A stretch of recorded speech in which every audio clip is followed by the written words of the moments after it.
Well, hello and welcome back to the Prison Officer Podcast. My name's Mike Cantrell. I've got a kind of a grab bag of stuff I'm going to talk about today. Been extremely busy, with I teach classes. I've been out with PEPPERBALL several times in the last couple of months, which I want to say thank you to PEPPERBALL for sponsoring this podcast. If you haven't done it yet, take a look at www.pepperball.com. I know that we have had some really fun classes. If you haven't been to a PEPPERBALL class or became a PEPPERBALL instructor, I really suggest that you reach out to your agency and see if they'll let you become an instructor, because it's a great class.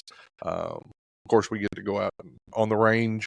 The last class we had, they brought a tow vehicle that was going to get crushed, so we got to take the glass breakers and do different things, shooting out the windows, seeing how that worked, shooting out the rear view mirrors on our approach, showing the guys how to do that. So we do a lot of that. It's really hands-on. You're going to have 2 days of a lot of fun. So if you get the chance, go to www.pepperball.com and take a look at the classes that we offer and the products that we offer. There's a lot of new ones if you haven't been there in a few months. So the other classes I've been teaching have been with Command Presence. I think I told you guys that a few months ago, or actually first of the year, I was approached by Command Presence. They've been doing law enforcement training for a long time. And I hope here in a couple of podcasts, I'm going to have Michael Warren on here, and we're going to talk about, the direction that Command Presence has went to include corrections into some of the best leadership, self-improvement, motivational training that I've ever seen. And we're going to bring that to corrections, and we're already doing that. I just finished up in at the Ottawa Sheriff's Department up in Michigan, West Olive, Michigan.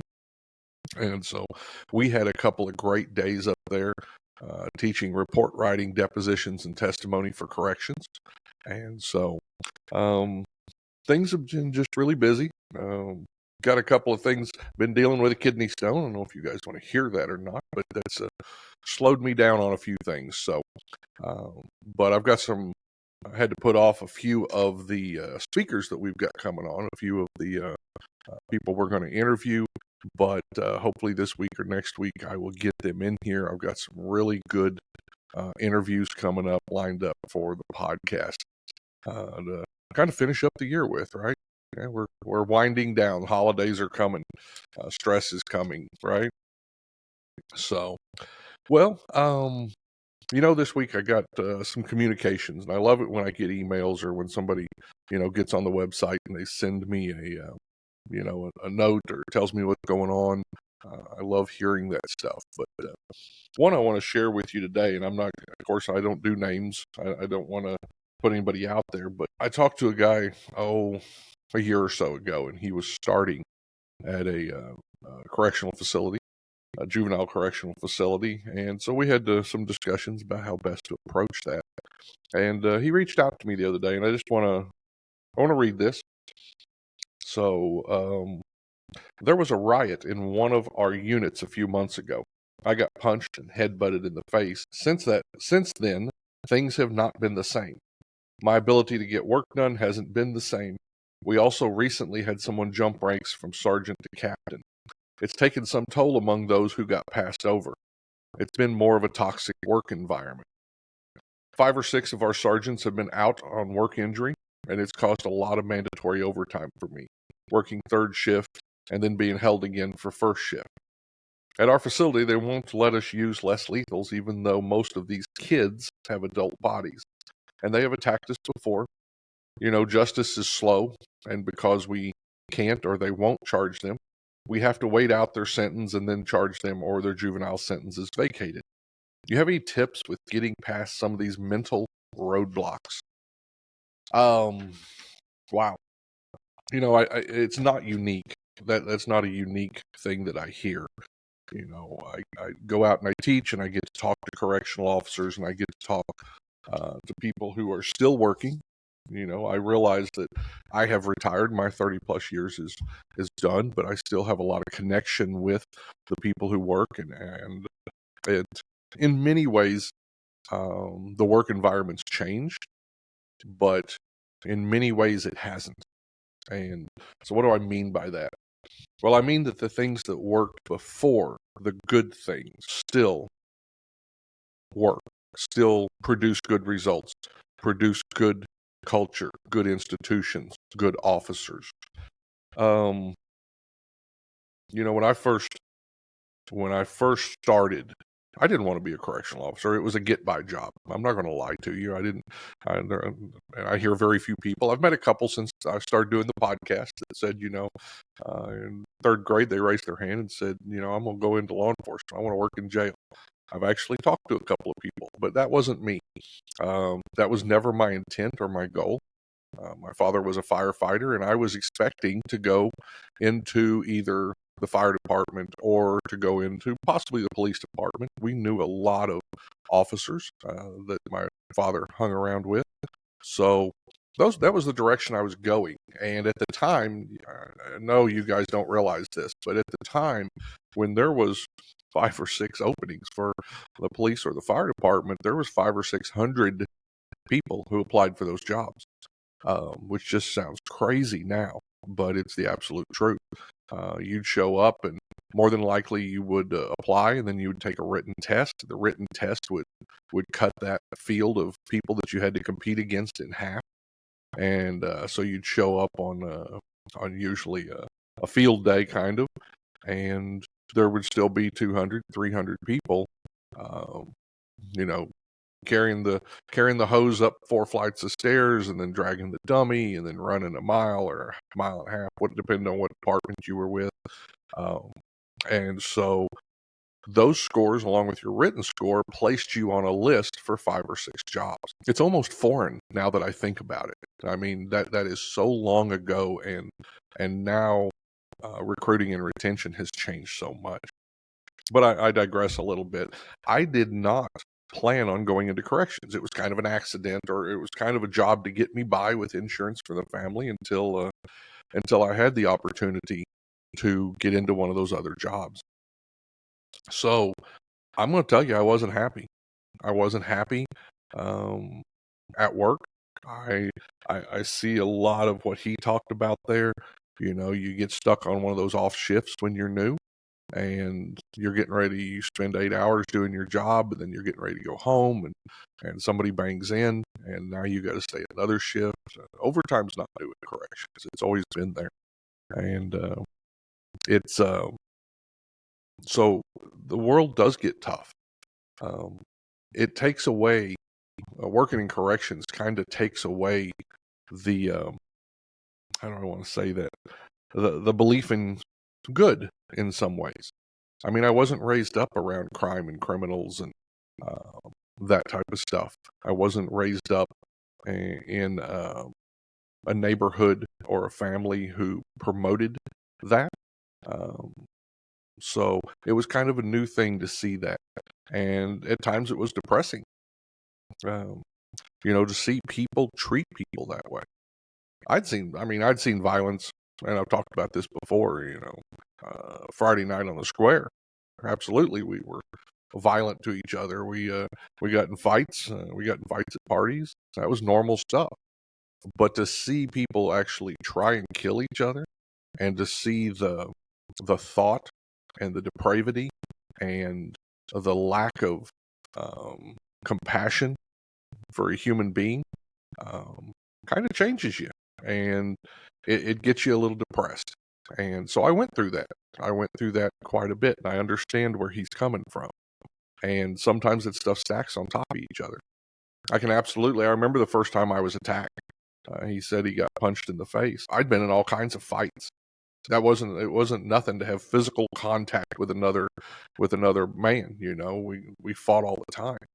But the first time somebody got on top of me and was hitting me, trying to injure me to the point that I think, they were trying to kill me, or at least put me in the hospital for a while. And being attacked at that level really does something to your psyche. Most of us haven't experienced that before. Even if you've been in fights, until you've had someone on top of you, until you've had someone attack you, until you've had someone bring a weapon to a fight and attempt to take your life. It changes your outlook. It changes the way you feel about a lot of stuff. Kind of sets you back a little bit. Is this job worth it? Holy mackerel, what am I doing here? I went through a lot of those feelings. I absolutely did. So I understand what he's talking about. And then you start compounding that with, mandatories and getting looked over for promotion. I remember those days. State of Missouri, they overlooked me 11 times for sergeant, and I never did get sergeant. I ended up going to the Federal Bureau of Prisons.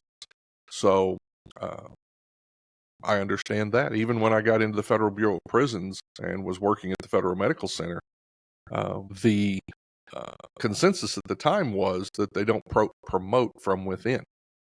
So even though I was doing the job, doing it well, I was acting lieutenant on a regular basis. Despite all that, 7 times. 7 times I got passed over for lieutenant. And what do you do? What do you do when all that stuff's going on? If you guys haven't done it, and I love Jocko Willnick's books, Extreme Ownership, Leaf Fabbin. I shouldn't leave out Leaf there. He is the co-author of that, but I won't listen to the Jocko podcast when I can. But if you get on YouTube, there's a YouTube video by Jocko, and it's called Good. And it's kind of the way I began to understand that I had control of those bad things. If you listen to it, and I'm not going to take it all away, but basically he says when bad things happen, or when things aren't going your way, or when you don't get the promotion, he tells people, good. This is a moment for you to improve. This is a moment for you to get better. This is a moment for you to get more training. And so when I got down, and I remember the day, I've written about it in Finding Your Purpose. I walked out in the parking lot, and I'd been working 16-hour shifts since I don't even know when. And I couldn't remember where my car was at. And I couldn't remember what day of the week it was. I couldn't remember what was anything. I was just so out of it. I had been beat down. And that's when I decided I needed to make a change. And my change was finding a passion. And a lot of people are going to say, wow, how do you find passion working in prison? And interestingly enough, I've grown with this podcast because I've got to meet and interview so many people. And I've got to hear other aspects and other views. And there are a lot of people who find purpose, who find passion in working in our career, in corrections, and helping people, reentry, getting guys to where they're going to go back out and be productive members of society. And, they have a real passion for that. I'm going to be honest with you. I don't have this huge passion to go in there and change a lot of these guys' lives, or to try. I wish them the best. I'll give them everything they got coming while they're inside. But that's not my passion. My passion, what I found, was staff. And I learned that a lot of the experiences that I had, I got to start off at a penitentiary and saw a lot quickly, learned a lot quickly about incidents and crisis. And so I was able to bring a lot of the experience I had doing that and teach other staff and help them to become safer at work. And so that's where my passion went, was the instruction, the teaching. Became a firearms instructor, became a disturbance control instructor, riot control instructor. So that's where my passion came from, was my ability to get in there and help staff and to make them safer and to get them through the day with the skills that they needed to handle this stuff that nobody truly understands till they're standing in the middle of it. So that became a passion for me. And then later on, when I did get promoted, I think my passion became serving the people that worked for me, doing the best to help them get promoted, doing the best to get them through their day in a way that would make them productive and less stressed and better human beings when they walked out for their family. Because to me, that's more where my focus was. It matters who you are when you walk home, does it not? And I'm not going to lie, that was a struggle. That was an absolute struggle for me. Corrections changed me, and not for the better in many ways. I'm not going to lie to you. I do this podcast. I go teach. I give people the knowledge, the tips, the tricks, the things that I learned that got me through. But don't think for a minute corrections didn't change me. I was watching a PBS program just the other night, and they were talking about, it was about J.R.R. Tolkien, the Lord of the Rings author, and they were talking about the difference between myth and imagination.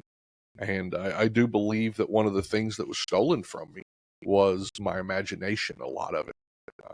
I've really had to fight to keep my creativity, to keep a certain lightheartedness.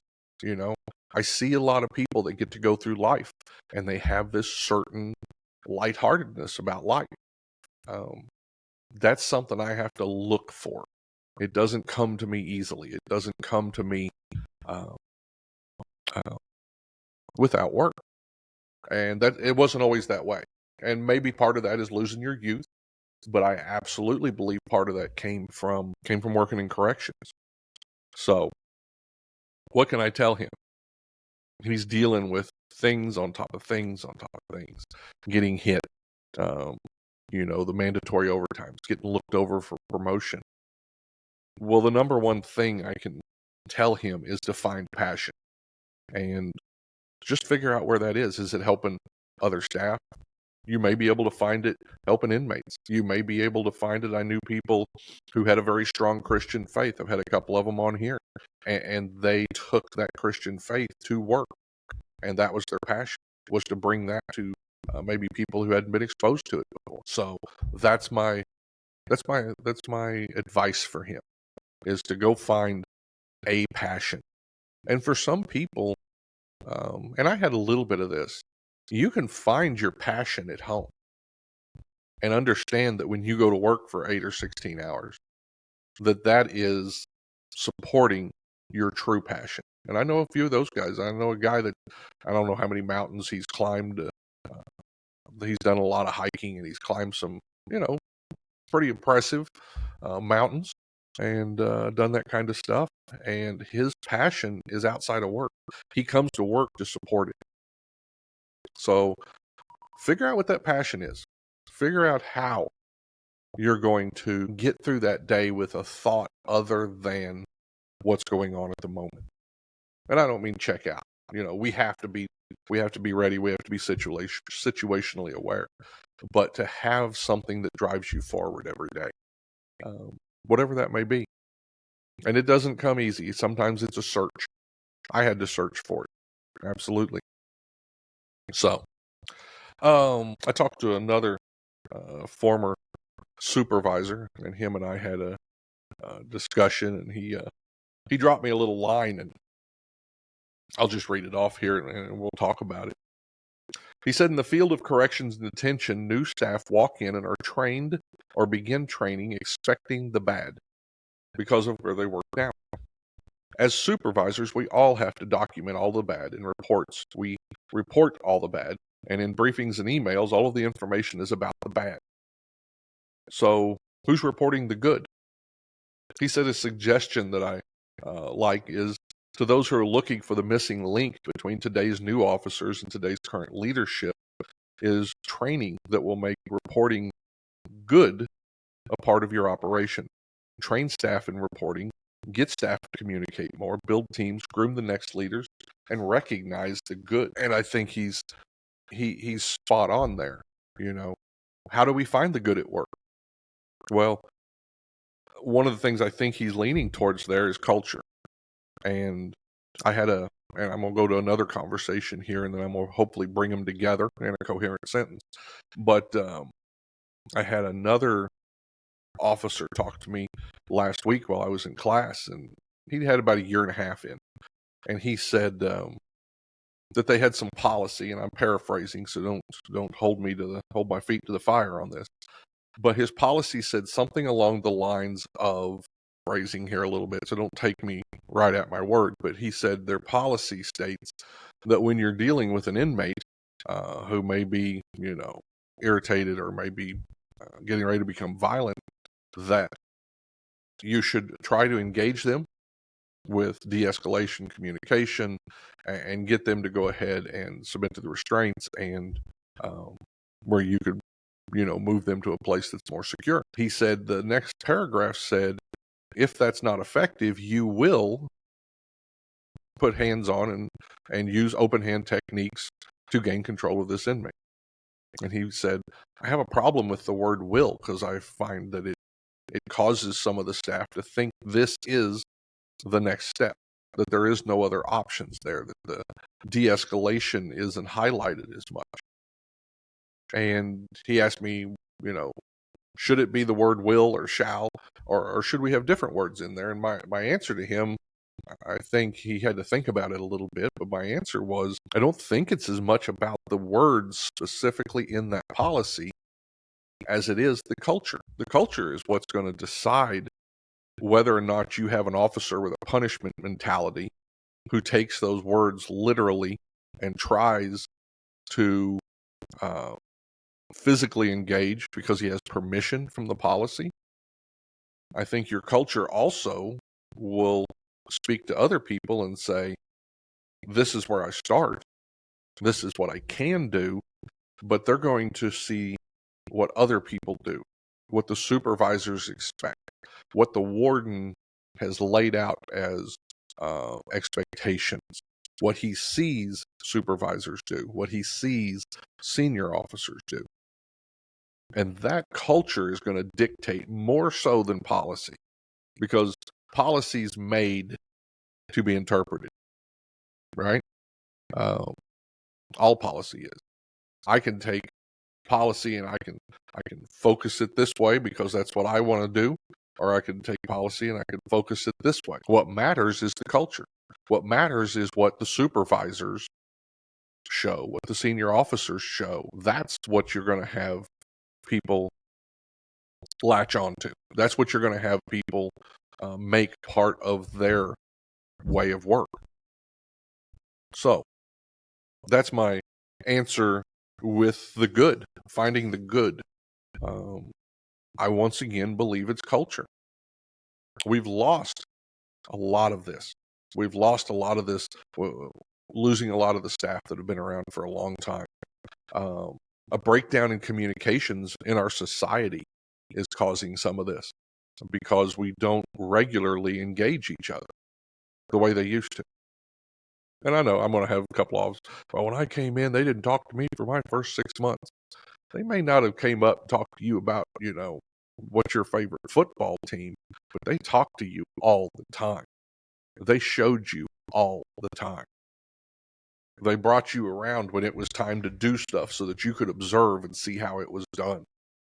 No, they didn't care about your feelings. They didn't care about your favorite football team. They didn't care what you did this weekend. But inside that institution, those old heads cared about what happened in that institution. They had a broader view, okay? It wasn't about you and your housing unit.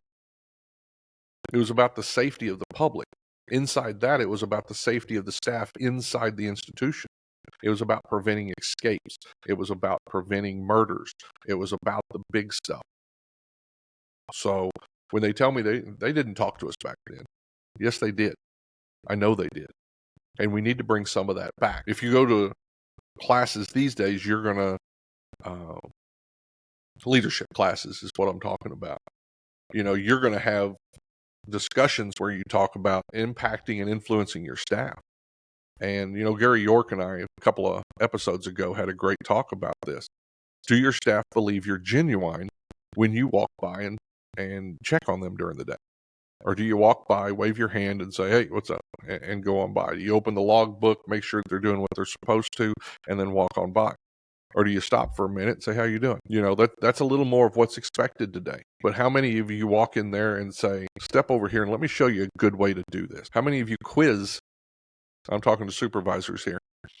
How many of you quiz your staff? That's one of the best things you can do to train your staff. Everybody thinks training has to be, okay, you'll have a day off on Wednesday, you're going to report to the training center, and you're going to have a class. That's not where training occurs. Training occurs every day on the shift, from the senior officers, from the supervisors, and from the leadership.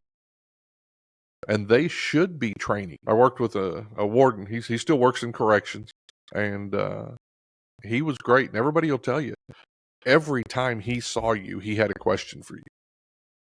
What does policy say about the number of times that we do this?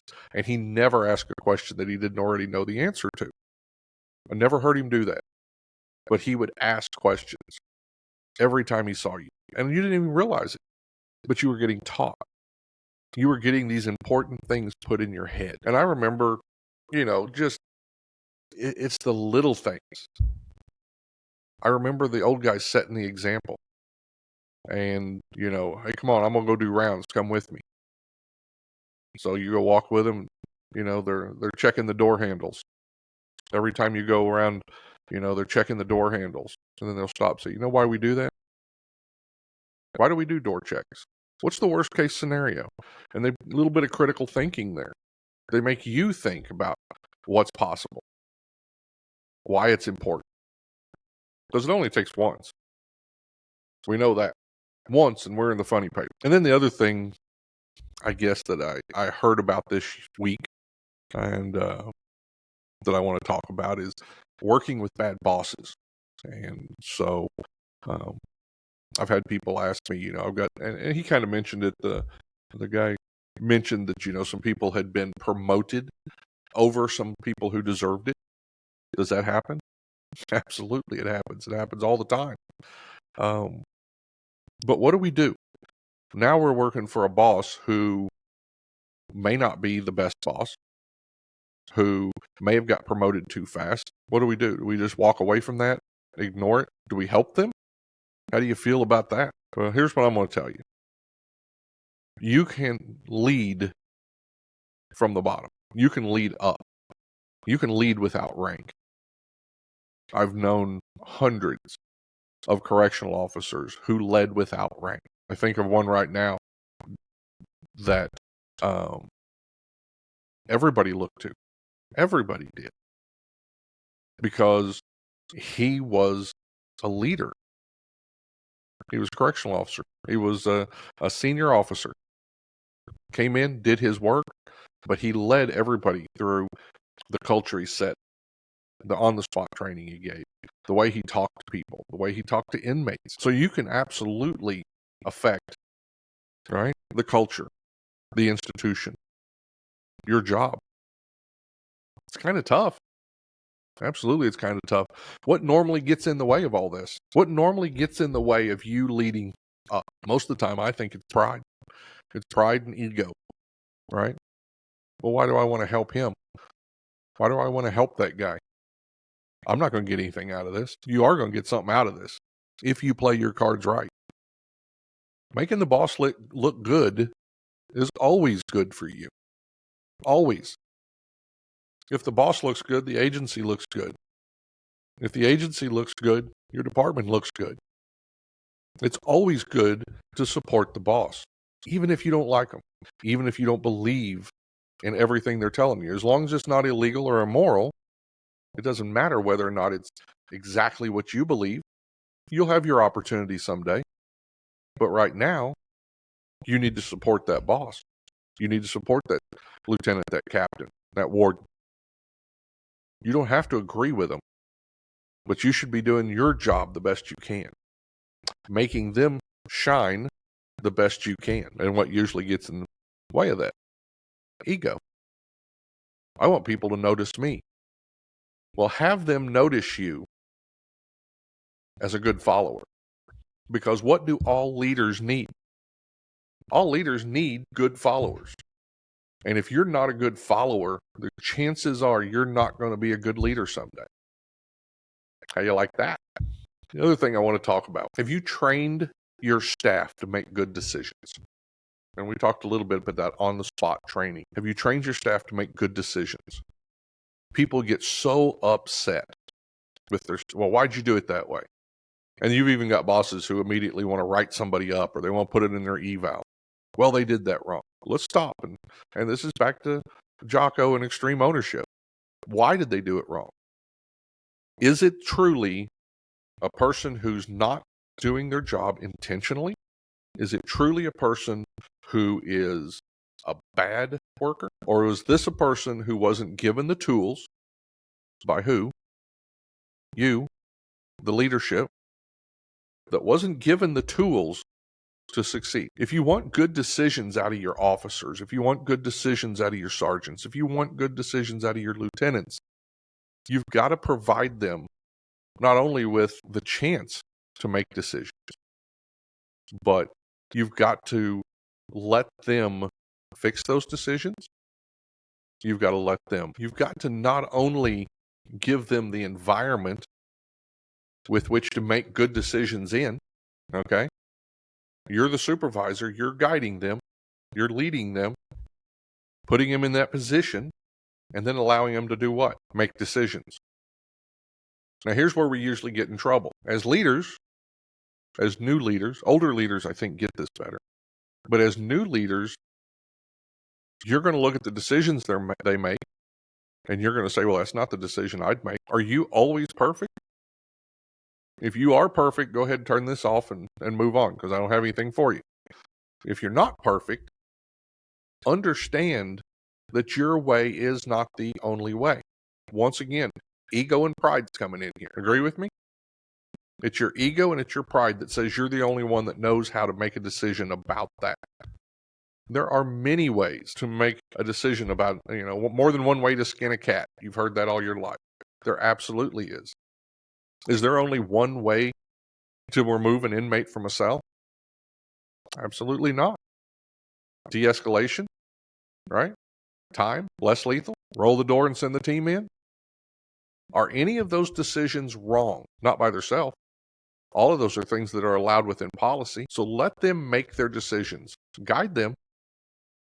Don't let them step off into something. But just because it's not what you want, it's not what you think is the best, doesn't mean it's wrong. Have you communicated your expectations? Do these staff know how to make decisions within the expectations? And I'm talking mainly to maybe a captain or a warden, someone who's over,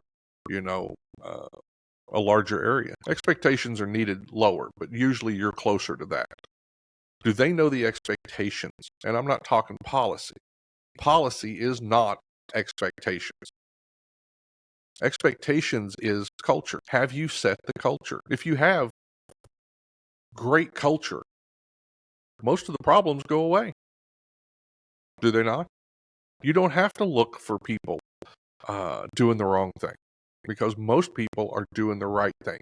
And the ones that aren't stand out like a sore thumb, right? Do your officers know you? Why would that be important? Why is it important for your officers to know you? My opinion, some people may disagree, but the greatest leaders I worked with, the ones who I respected the most, I felt like I knew something about them. I knew their character. I knew the culture they wanted.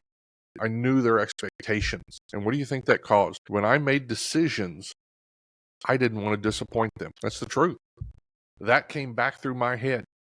How's this person that I respect? How's this person who I want to follow?